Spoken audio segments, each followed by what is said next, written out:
ফাঁস হয়ে গেছে। কি হয়েছে? গোলামের কারা জানি গুলি করছে। হ্যালো বন্ধুরা, আজকের ভিডিওতে আপনাদের জানিয়ে দেব এই দুনিয়া টাকার গোলাম নাটকের 16 নম্বর এপিসোডটি কবে এবং কখন আসবে। তার আগে গাইস, আপনারা যদি এখনো এই দুনিয়া টাকার গোলাম নাটকের 15 নম্বর এপিসোডটি না দেখে থাকেন তাহলে অবশ্যই প্র্যাঙ্কিং এন্টারটেনমেন্ট ইউটিউব চ্যানেলে গিয়ে এই দুনিয়া টাকার গোলাম নাটকের 15 নম্বর এপিসোডটি দেখে আসুন। তো গাইস, এই দুনিয়া টাকার গোলাম নাটকের 15 নম্বর এপিসোডটি কিরকম হয়েছে সবাই পারলে আমাকে এসে কমেন্টে বলে যাবেন। তো গাইস, এখন আমি আপনাদের জানিয়ে দেব এই দুনিয়া টাকার গোলাম নাটকের 16 নম্বর এপিসোডটি কবে এবং কখন আসবে।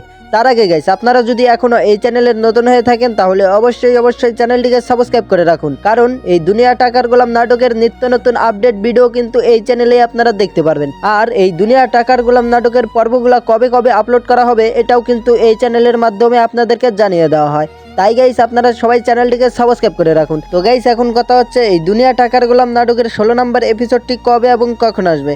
গাইস, এই দুনিয়া টাকার গোলাম নাটকের 16 নম্বর এপিসোডটি আসবে হলো 15 জুলাই ঠিক দুপুর 12টার সময়, অর্থাৎ বুধবার ঠিক দুপুর 12টার সময় প্র্যাঙ্কিং এন্টারটেনমেন্ট ইউটিউব চ্যানেলে এই দুনিয়া টাকার গোলাম নাটকের 16 নম্বর এপিসোডটি আপলোড করা হবে। তো গাইস, আমি কিন্তু আপনাদের জানিয়ে দিয়েছি এই দুনিয়া টাকার গোলাম নাটকের 16 নম্বর এপিসোডটি কবে এবং কখন আসবে। গাইস, এখন যদি আপনারা চান এই দুনিয়া টাকার গোলাম নাটকের 16 নম্বর এপিসোডটি সবার আগে দেখতে তাহলে অবশ্যই আমাদের এই চ্যানেলটিকে সাবস্ক্রাইব করতে হবে, কারণ দুনিয়া টাকার গোলাম নাটকের 16 নম্বর এপিসোডটি যখনই প্র্যাঙ্কিং এন্টারটেনমেন্ট ইউটিউব চ্যানেলে আপলোড করা হবে সাথে সাথে আমাদের এই চ্যানেলের কমিউনিটি পোস্টের মাধ্যমে আপনাদেরকে জানিয়ে দেওয়া হবে। তাই গাইস, আপনারা সবাই চ্যানেলটাকে সাবস্ক্রাইব করে রাখুন। তো গাইস, আজকের মতো ভিডিওটা এ পর্যন্তই। আর হ্যাঁ, ভিডিওটি যদি আপনাদের কাছে একটু হলেও ভালো লেগে থাকে তাহলে অবশ্যই ভিডিওটিতে একটি লাইক করে চ্যানেলটিকে সাবস্ক্রাইব করে কমেন্টে আপনার মতামত জানিয়ে যাবেন। তো গাইস, দেখা হচ্ছে পরবর্তী কোনো ভিডিওতে। এতক্ষণ সাথে থাকার জন্য আপনাদেরকে অসংখ্য ধন্যবাদ।